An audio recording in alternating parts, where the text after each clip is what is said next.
Welcome everybody to this new lecture of our paper number 3, Waves, Oscillations and Acoustics.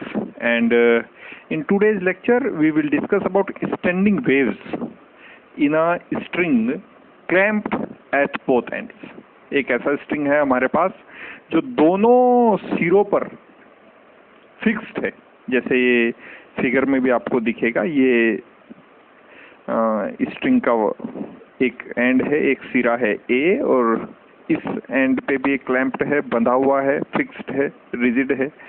और ये एक दूसरा and है इस स्ट्रिंग का जिसको हमने बी से डिनोट किया है, और इस एंड पे भी ये स्ट्रिंग क्लैंप्ड है। तो कि ऐसे स्ट्रिंग में स्टैंडिंग वेव के बारे में हम स्टैंडिंग वेव या स्टेशनरी वेव आप इसे कह सकते हैं, ऐसी वेव्स के बारे में हम बात करेंगे। एक ऐसा स्ट्रिंग जो दोनों एंड पे क्लैंप्ड हो, यानी standing waves in a string clamped at both ends. और फिर यहीं से फिर हम नॉर्मल मोड्स ऑफ वाइब्रेशंस के बारे में बात करेंगे। Okay, so let's start it. So consider a string of fixed length L. This is the length of string L. This is point x equal to 0, and say it is origin, and this is the length x equals to L at point B. Hence the length of the string is small l. Okay, so consider a string of a fixed length L clamped rigidly at both ends. Okay, consider a monochromatic wave. Monochromatic wave, ये जो word है chromatic, ये actually mono का मतलब हुआ, जब आप chemistry जैसी ब्रांच को स्टडी करते हैं तो वहाँ मोनो का मतलब होता है एक, single. Mono, di, tri, tetra, penta, hexa. Okay, तो इस तरह के वहाँ आप नोटेशंस पढ़ते हैं। तो मोनो, और ये वर्ड है क्रोमेटिक। क्रोमेटिक का वर्ड जो इस वर्ड का मेनली यूज ऑप्टिक्स में होता है। प्रकाशिकी, जो ब्रांच आपने 12th में डेफिनेटली स्टडी किया होगा, प्रकाशिकी या प्रकाश, जिस नाम से भी आपने, ऑप्टिक्स जिस नाम से भी आपने स्टडी किया, तो ये वर्ड वहां से आया है। मोनो का मतलब हुआ एक, क्रोमेटिक का मतलब ऑप्टिक्स में होता है रंग, कलर, यानी मोनोक्रोमेटिक का मतलब होगा एक कलर की। क्योंकि हम मोनोक्रोमेटिक वेव की बात करें तो एक ऐसी वेव जिसके पास एक कलर हो। एक कलर का मतलब क्या हुआ, उसकी वेवलेंथ एक हो। जैसे जो अगर आप विजिबल रीजन को डिवाइड करते हैं, आपको पता है कि एक फॉर्मूला, बहुत फेमस सा फॉर्मूला, वहाँ just a touch of optics में मैं थोड़ा सा बोलना चाह रहा हूँ कि वहाँ आपने पढ़ा होगा कि जो विजिबल रेंज है, जो हमारी 4200 यानी 4200 एंगस्ट्रॉम से शुरू होकर 7800 एंगस्ट्रॉम तक एक्सटेंड होती है, और उसमें हमारे पास सबसे जो इनिशियल कलर मिलता है हमें वॉयलेट मिलता है, और सबसे लास्ट में रेड, और उसके बाद वाले रीजन को हम इंफ्रा रेड इसलिए कहते हैं, और उसके पहले वाले रीजन को इसीलिए हम अल्ट्रा वॉयलेट कहते हैं, क्योंकि वो कलर एंट्री लेवल का जो कलर है वो वॉयलेट है, और लास्ट जो कलर है वहाँ रेड है। तो वो एक ही कलर की वेवलेंथ है। जैसे 7800 एंगस्ट्रॉम की जो वेव होगी, उस वेवलेंथ की जो वेव होगी वो रेड कलर की वेव होगी। तो इसीलिए वर्ड यूज किया गया है मोनोक्रोमेटिक, एक कलर की वेव। एक कलर की वेव का मतलब है उसका जो वेवलेंथ होगा वो फिक्स होगा। अगर मैं कहता हूं कि एक वेव है जिसका वेवलेंथ 4200 एंगस्ट्रॉम है, तो आप समझ लेंगे तो वो किस कलर की वेव होगी, किस कलर की रे होगी। अगर ऑप्टिक्स की बात करें तो वो होगी वॉयलेट कलर की। अगर मैं बात करता हूं कि मेरे पास एक रे है जिसका जो वेवलेंथ है वो 6300 एंगस्ट्रॉम है, तो डेफिनेटली वो एक येलो कलर की रे होगी। तो इसीलिए ये जो वर्ड है मोनो का मतलब हुआ वन, क्रोमेटिक का मतलब कलर से है। तो एक कलर का मतलब एक वेवलेंथ, एक वेवलेंथ का मतलब एक फ्रीक्वेंसी, यानी एक ऐसी वेव जिसके पास सिंगल फ्रीक्वेंसी की वेव हो या सिंगल वेवलेंथ की वेव हो, दोनों एक ही बात है। बिकॉज v और n इक्वल्स टू होता है n लैम्डा, तो वो रिलेशन जो n मल्टीप्लाइड बाय लैम्डा है, वहां से हम इंटरप्रेट कर सकते हैं कि जो मैक्सिमम वेवलेंथ की वेव होगी वो मिनिमम फ्रीक्वेंसी की वेव होगी, और जो मैक्सिमम फ्रीक्वेंसी की वेव होगी उसका वेवलेंथ मिनिमम होगा, बिकॉज वेवलेंथ और फ्रीक्वेंसी में जो रिलेशन होता है वो रेसिप्रोकल लीड करते हैं, एक दूसरे के साथ रेसिप्रोकल में रहते हैं. So consider a monochromatic means mono means one, chromatic means single color. So consider a monochromatic wave, that is a wave of only one angular frequency omega and amplitude a. ठीक है, ये मेरे पास एक string है जो दोनों and पे rigidly bound है, क्लैंप्ड है. तो मैं एक वेव कंसीडर कर रहा हूं जो एक मोनोक्रोमेटिक वेव है. मोनोक्रोमेटिक वेव का मतलब है कि ये जो वेव होगी ये एक सिंगल वेवलेंथ या सिंगल फ्रीक्वेंसी की वेव होगी. ठीक है, और इसका एम्पलीट्यूड कंसीडर किया है वेव का small a, travelling in positive x direction, then the wave equation is given by this. क्योंकि इससे पहले वाले लेक्चर में हम स्टडी करके आए हैं, तो हम वेव इक्वेशन को इस तरह से रिप्रेजेंट कर सकते हैं. हम वेव इक्वेशन को इस तरह से रिप्रेजेंट कर सकते हैं, इस तरह से भी रिप्रेजेंट कर सकते हैं, इस तरह से भी रिप्रेजेंट कर सकते हैं. और ये जो वेव्स हैं ये represents A wave moving in the right, that is in the positive x direction. और यहाँ कंसिडरेशन देखिए, हमारा एक ऐसी वेव जिसके पास सिंगल फ्रीक्वेंसी हो और वेव उसका एम्पलीट्यूड ए हो, स्मॉल ए हो, और वो पॉजिटिव एक्स डायरेक्शन में ट्रेवल कर रही हो, तो ऐसी जो वेव का इक्वेशन होगा वो इस तरह का होगा. y1 equals to a e to the power iota omega t minus k, and note here y equals to a e to the power iota omega t minus kx, the same equation as we studied in our previous lecture. So this is my wave which is traveling in the positive x direction, that's why this negative sign comes here. And the physical quantities used here has their usual meanings, where k is equals to 2 pi by lambda, या फिर मैं इसको लिख सकता हूँ omega by v. Okay, और ये situation है मेरे पास, और ये मेरा वेव का इक्वेशन जो ट्रैवलिंग कर रही है पॉजिटिव एक्स डायरेक्शन में, इस तरफ जा रही है वेव, इस तरफ, इस स्ट्रिंग में जो दोनों ए और बी, इन दोनों एंड्स के बीच में जो क्लैंप्ड है स्ट्रिंग, इस स्ट्रिंग में जो वेव जा रही है वो इस तरह से पॉजिटिव एक्स डायरेक्शन की तरफ ट्रेवल कर रही है. Okay, and that displacement is given bye y1. Now this wave which is traveling initially to the positive x direction is reflected. क्योंकि ये वर्ड भी आप ऑप्टिक्स में पढ़ के आते हैं, रिफ्लेक्शन. यहाँ तो कोई मिरर नहीं है, लेकिन वो जो रिजिड एंड है उसके बाद तो वो वेव ट्रेवल नहीं कर सकती, क्योंकि आपने अगर कहीं किसी रस्सी को कहीं फिक्स कर दिया, आप सोच के देखिए, एक हाथ में आपके रस्सी का एक सिरा आपके इस हाथ में है और दूसरा आपने किसी खूंटी से बांध दिया है, तो आप उसको ऐसे झटका देते हैं तो जो वेव का मोशन होगा उस रिजिड एंड तक ही जाएगा. उस रिजिड एंड के बाद अगर कोई रस्सी का कोई हिस्सा आपने छोड़ा हुआ है, उस रिजिड एंड के बाद वो वेव मोशन नहीं करेगी. आप समझ रहे हैं जो बात मैं कह रहा हूँ? मैं कह रहा हूँ आप एक रस्सी को अपने एक सिरा अपने एक हाथ में रखिए और दूसरा सिरा किसी रिजिड एंड से, किसी खूंटी से, किसी दृढ़ आधार से बांध दीजिए, और ऐसे बांधिए कि उस रस्सी का कुछ हिस्सा उस रिजिड बेस के रिजिड एंड के दूसरी तरफ भी हो, और आप रस्सी में वेव उत्पन्न कीजिए, ट्रांसवर्स कीजिए या लॉन्गिट्यूडनल वेव जनरेट कीजिए, तो आप ये देखेंगे कि वेव का जो मोशन है वो केवल उस रिजिड एंड तक होता है. उस रिजिड एंड के बाद भी आपके कोई वेव मोशन नहीं दिखता.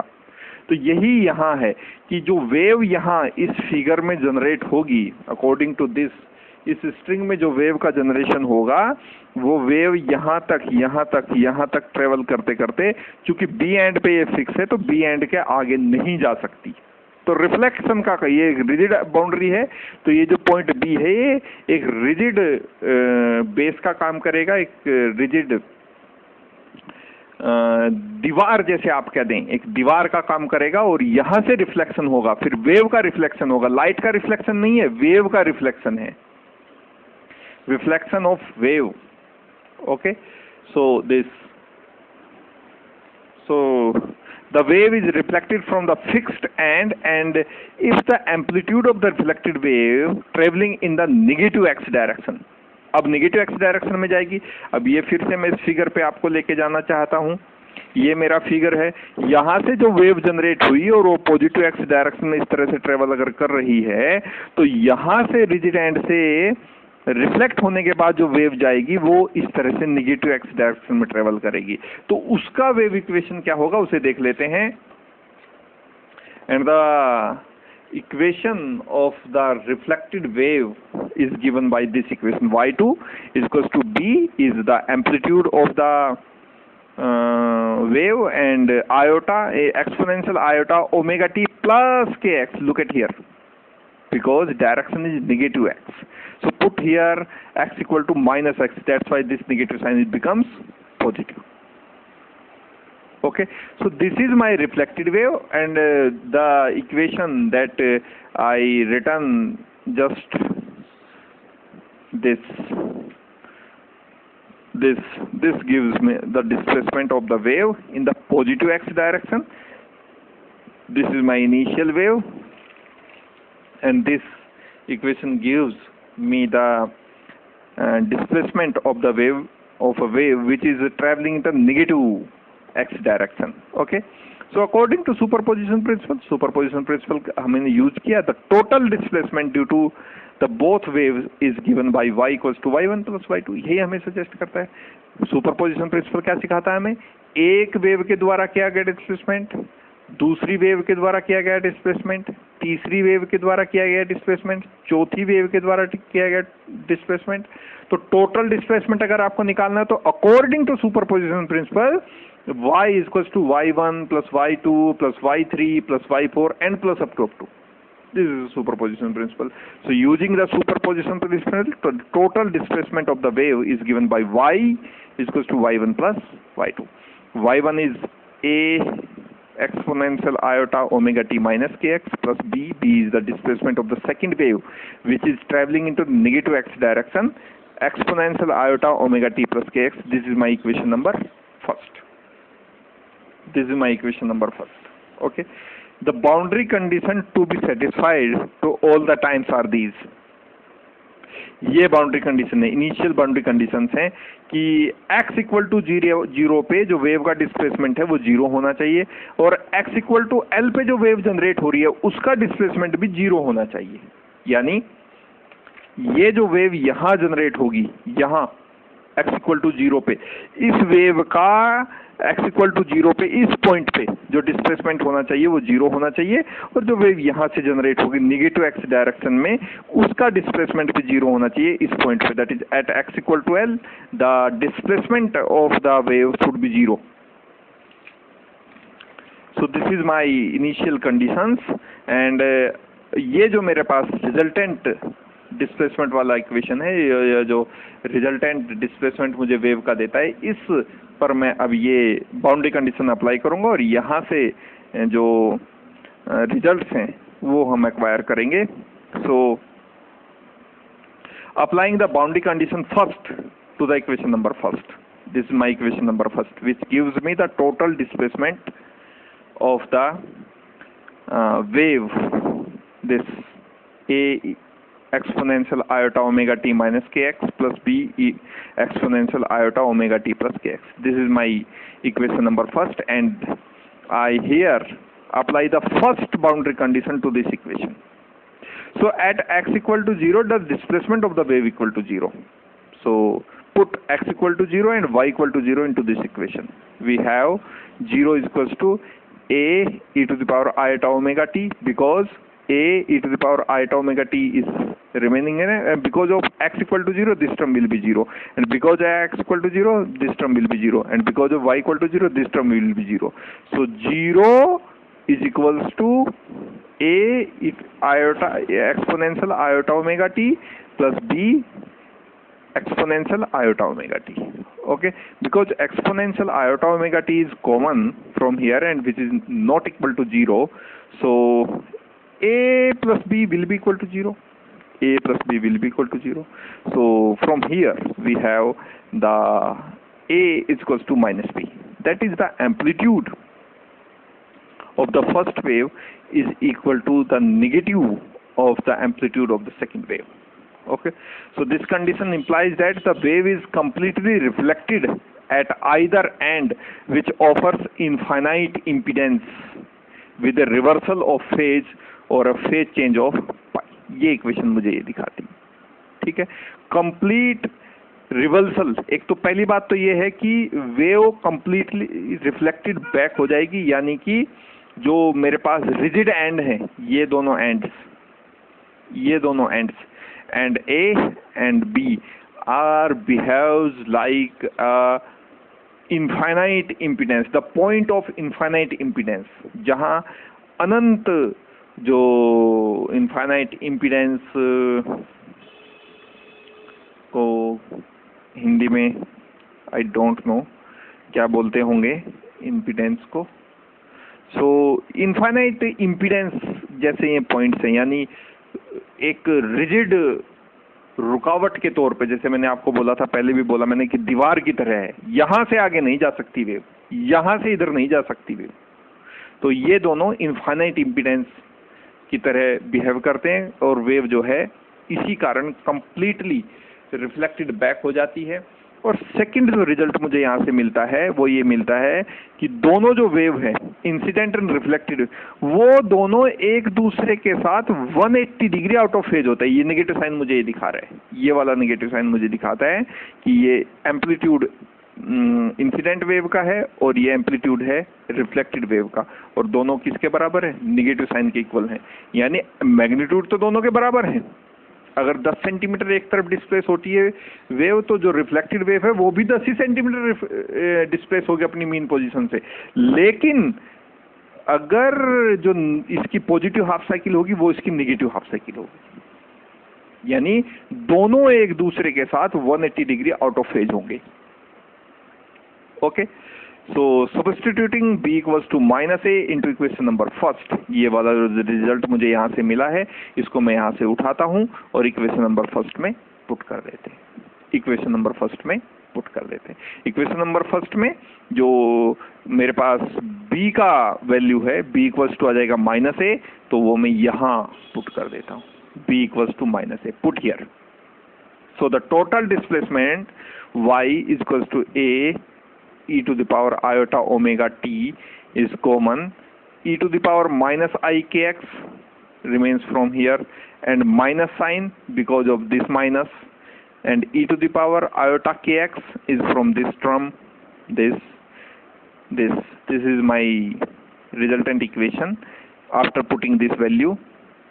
And now multiplying and dividing by -2i, this term, this quantity -2i, multiplying and dividing by the same quantity, multiplying by -2i and dividing by -2i, we have that y is equals to -2i a e to the power iota omega t is same, -2i a e to the power iota omega t is same, this term is same, e to the power iota kx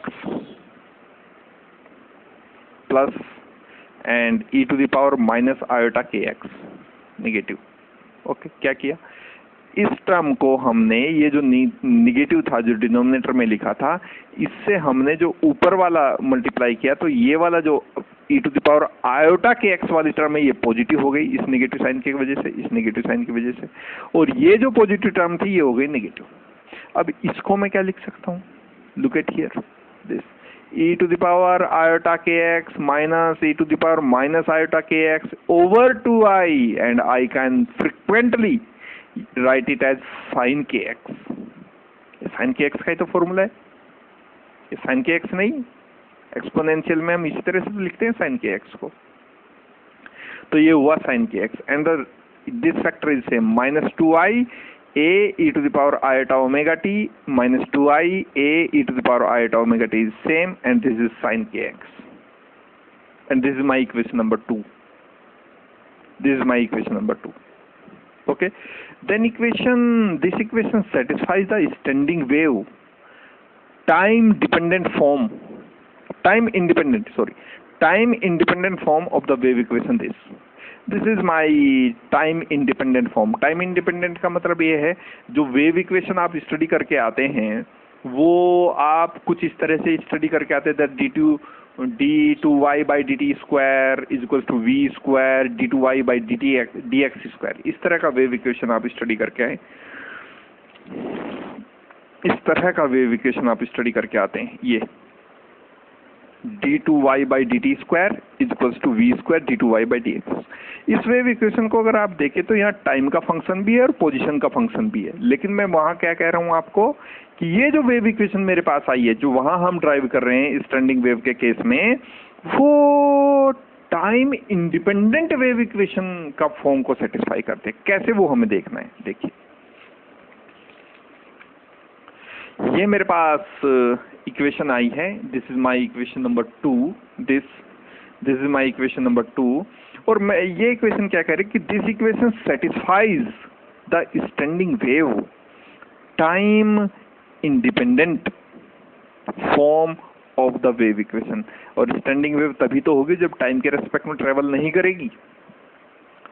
ये इस तरह की equation को मैं कह रहा हूं time independent form of the wave equation, time independent form of the wave equation. चूंकि आप इस इक्वेशन को चेक कीजिए तो आप कहेंगे कि यहाँ कहीं भी आपको टाइम का फैक्टर नहीं मिलेगा। अब ये वेव इक्वेशन आती कैसे उसको देखिए, इसको भूल जाइए, अभी ये मैंने यहाँ क्या लिखा है इसको मैं प्रूफ करने वाला हूँ।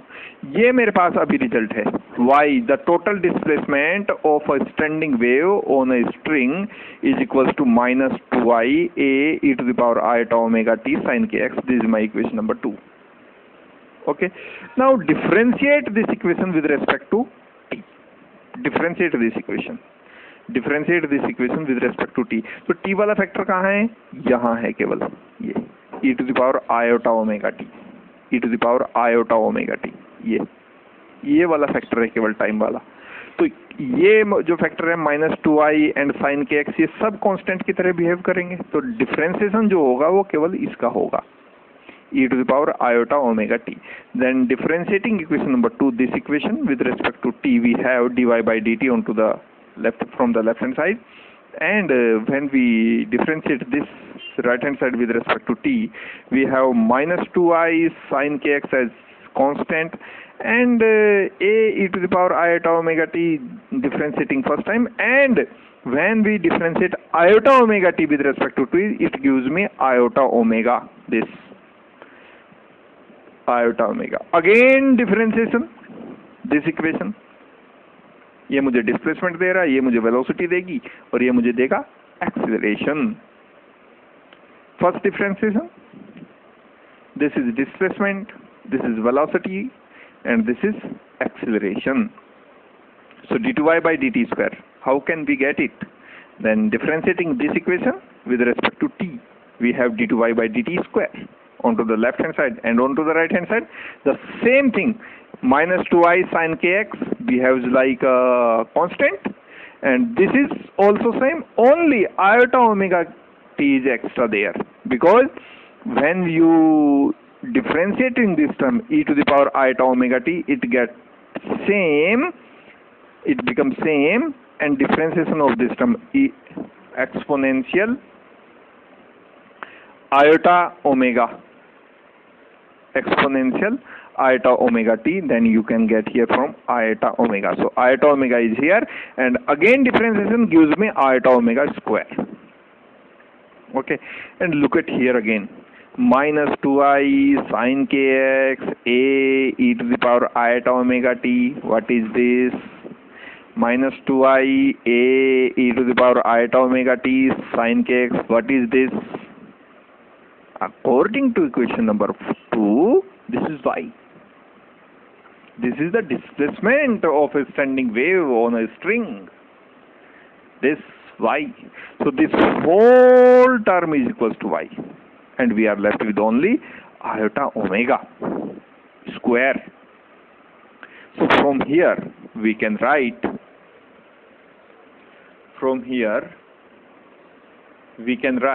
this d2y by dt square is equals to iota omega whole square y, और जब इसका स्क्वायर करेंगे तो iota square omega square and y. Iota square आप जानते हैं -1 देता है, तो minus omega square y this. And if I multiplied this equation and the result this by 1 by v square, 1 by v square, तो ये इक्वेशन क्या देगी मुझे? 1 by v square d2y by dt square, the left hand side multiplied by 1 by v square, and on to the right hand side when I multiplied by 1 by v square, it gives me omega square over v square with negative sign is same, and y. And what is this? What is this? Omega by v is k, and square of this term is k square. So actually minus omega square over v square is minus k square, and into y this. So this term 1 by v square d2y by dt square is equals to this term. And now coming to our standard differential equation, wave equation, is this. ये form नहीं है, जो actual form है वो ये है d2y by dt square is equals to v square d2y by dx square. ये मेरे पास एक्चुअल फॉर्म है वेव इक्वेशन का। अब आप देखिए, क्या मैं इसको, इस इक्वेशन को ऐसा नहीं लिख सकता? ऐसा नहीं लिख सकता। यानी d2y by dx स्क्वायर की अगर वैल्यू मैं यहाँ से कैलकुलेट करूँ तो ये जो v स्क्वायर है यहाँ आ जाएगा डिनोमिनेटर में। यानी d2y by dx स्क्वायर की वैल्यू मैं यहाँ से इस इक्वेशन से कैलकुलेट करूँ तो ये आएगी d2y by dx square equals to 1 by v square d2y by dt square. और इस टर्म की वैल्यू किसके बराबर है? माइनस के स्क्वायर वाई के बराबर है। तो क्या मैं d2y by dx स्क्वायर को माइनस के स्क्वायर वाई लिख सकता हूँ? और इस टर्म को जब मैं यहाँ लाऊंगा लेफ्ट हैंड साइड पे तो ये टर्म बनेगी मेरे पास d2y by dx square plus k square y, which is my time independent wave equation. And time independent wave equation is actually standing wave which is stationary on the string, which is not travel with time, which look like stationary onto the string.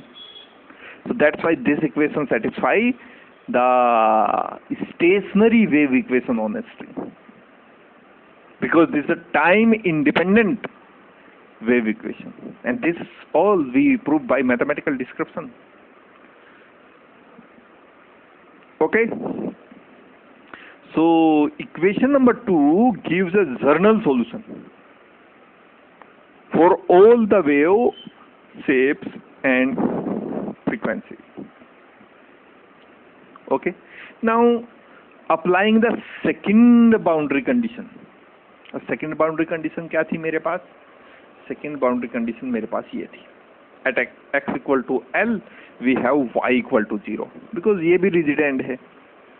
तो इसको apply करते हैं equation number 2 के ऊपर, और equation number 2 ये है मेरे पास, the displacement y equals to -2i a e to the power iota omega t sin kx. This is my equation number 2. Okay, so applying the boundary condition, the second boundary condition to equation number 2. So we have at x equal to L we have y equal to 0, so put y equal to 0, okay, -2i a e to the power iota omega t sin kl, because x equal to L. Okay, and this whole term is constant, not equal to 0, so sin kl equal to 0. And if sin kl equal to 0, say what the value of angle of sine in which sine becomes 0, the angle is r pi. So sin kl equals to sin r pi, where you can write here kl equals to r pi, where r is an integer having values 0, 1, 2, 3 approximately. In every value sin kl equal to 0.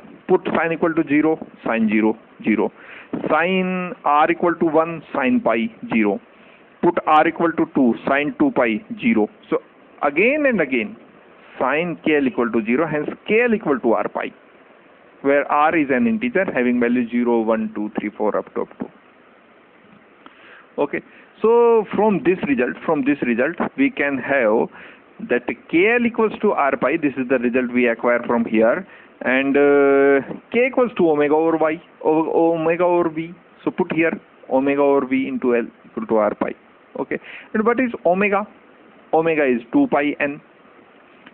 So the numerator is 2 pi n l over v equals to r pi. So pi is cancelled from pi here, and we have n, the frequency, equals to rv over 2l. rv over 2l. This is my equation number 3. This is my equation number 3, which gives me the frequency. Okay, and the wavelength corresponding to this frequency is given by lambda equals to v by n, and we have value of n is rv by 2l. So v is cancelled with v, and we have wavelength is 2l by r, and l is r lambda by 2, the length of the string. And if I put r equal to 1 here, for instance, the allowed frequency define the length of the string as an exact number of half wavelength. Exact number of r. If r equal to 1, lambda by 2. If r equal to 2, lambda by equal to lambda. If r equal to 3, 3 lambda by 2. So exact the number of half wavelength. Exact the number of half wavelength. Okay, so this. So using this result, equation number 3, 4, and 5, we now interesting to calculate the normal mode of vibrations of a string. Normal mode of vibration कौन कौन से होंगे strings के, वो हम calculate करना चाहते हैं. So let's do this. The frequency is given by equation number 3. This is my equation number 3.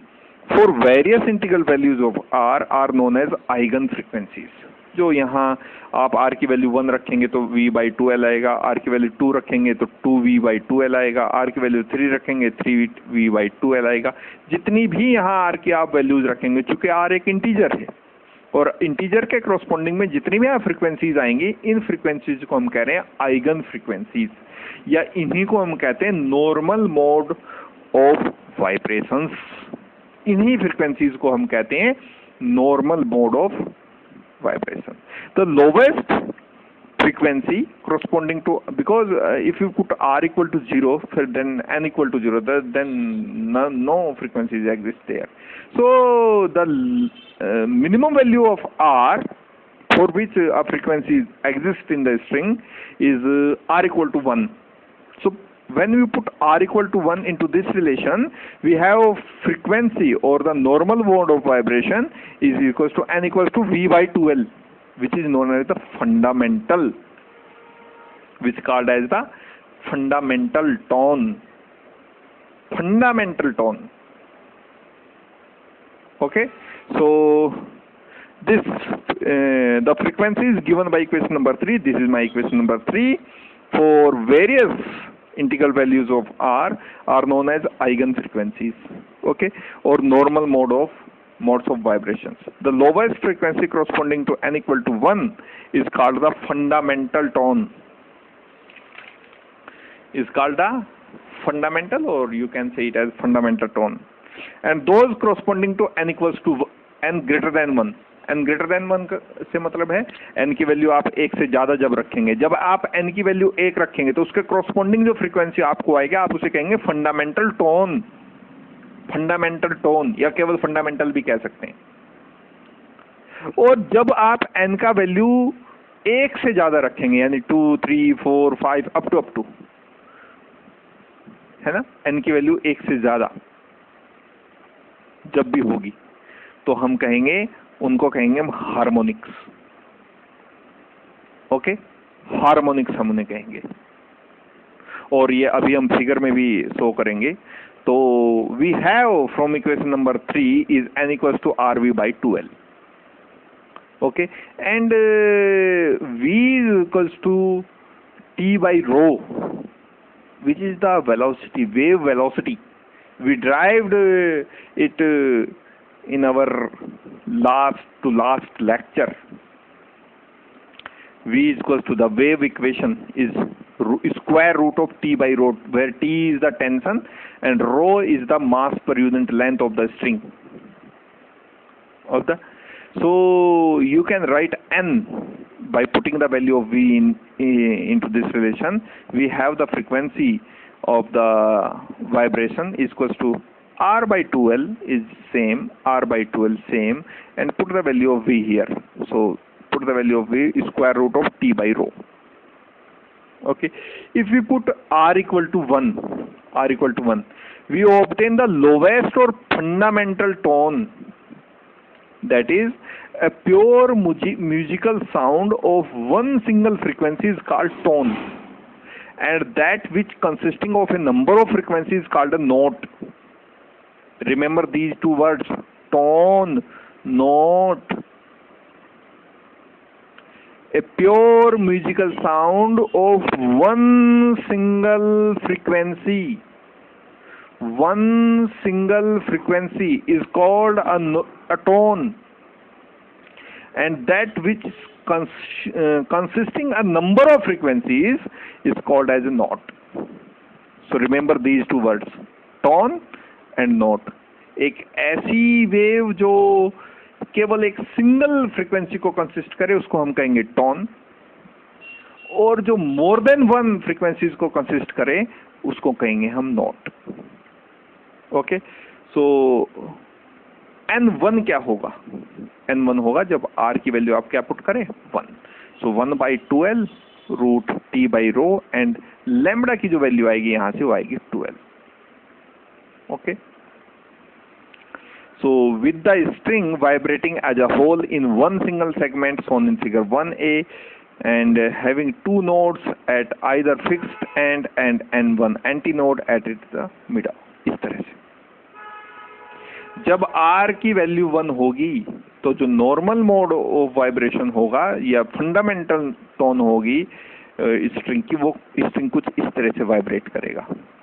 ये नोड बनेंगे दोनों एंड पे, ये दोनों फिक्स्ड एंड हैं जो हमने पॉइंट ए और पॉइंट बी से दिखाए हैं फिगर में, और बीच में कहीं एक एंटी नोड आएगा. ये कब होगा?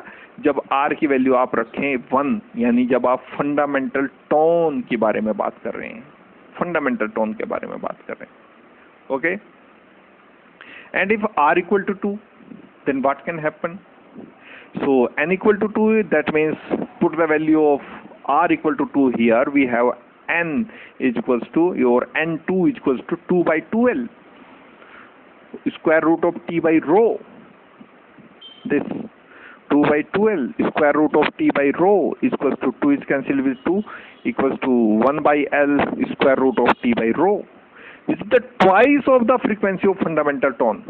यहाँ से इस रिलेशन से देखिए कि 2 times of 1 by 2L square root of T by rho, and 1 by 2L square root of T by rho is n1. That means the first harmonic has the frequency which is exactly double the frequency of the fundamental tone. This result suggests me. So this result suggests me that twice the frequency of the fundamental tone, and lambda equal to L, the wavelength of the string, or the wavelength of the wave which is traveling into the string, is equal to the length of the string, with the string vibrating into 2 equal segments shown in this figure.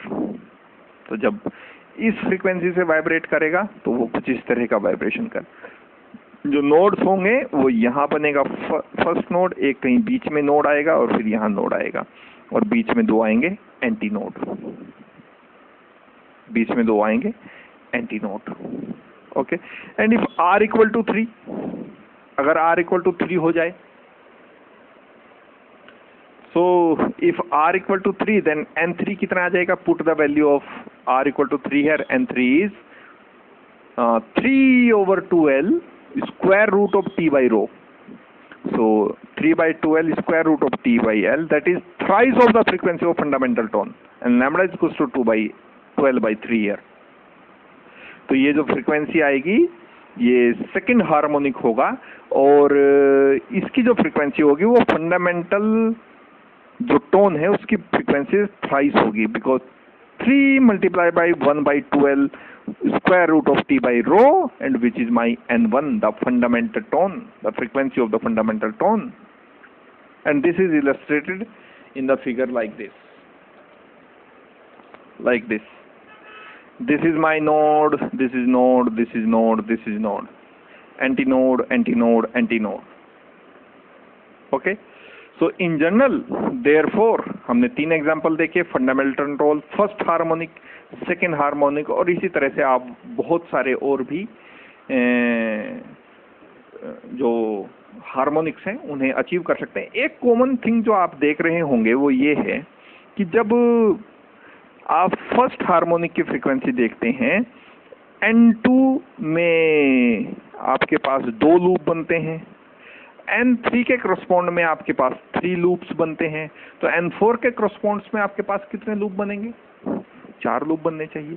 तो इस तरह से आप इस figure को remember रख सकते हैं, याद रख सकते हैं। In general therefore the frequencies of the notes emitted by the string are proportional to the number of segment of the loops into which the string is thrown into vibration. That is, n1 is to n2 is to n3 is to np is equals to 1 is to 2 is to 3 is equals to r. यानी जैसे जैसे आप r की value बढ़ा रहे हैं, जो frequencies में रेशो है वो कुछ इस तरह का है, 1 is to 3, 2 is to 3 is to, और ये आगे भी ऐसे ही चलता रहेगा। तो नॉर्मल मोड्स ऑफ वाइब्रेशंस जब हम कैलकुलेट कर रहे हैं और उससे जो हमारे पास रिजल्ट आता है वो हमें ये दिखाता है कि जो फंडामेंटल टोन है और जो उसके हार्मोनिक्स हैं, first harmonic, second harmonic, third harmonic, fourth harmonic, P harmonic, उनके बीच में जो उनकी फ्रीक्वेंसीज में रेशो है वो इस तरह का रेशो है, 1:2 is to 3 is to 4 is to r। यानी जैसे जैसे r की वैल्यू बढ़ेगी उनकी फ्रीक्वेंसीज का रेशो भी उसी तरह से बढ़ेगा। Okay, hence the fundamental and the overtones, जिनको हम हार्मोनिक्स भी कहते हैं, have their frequencies in the ratio 1:2 is to 3, thus forming a harmonic series. Then that's why they are called as harmonics. The fundamental tone itself being the first harmonic and first overtone and the second harmonic and so on. Okay, so this is all about the standing wave and normal mode of vibration on a string. Okay, so my next topic is Fourier theorem. My next topic is Fourier theorem, which we discussed in our coming lectures. Okay, so thank you for now. Meet you into the next one. Thank you.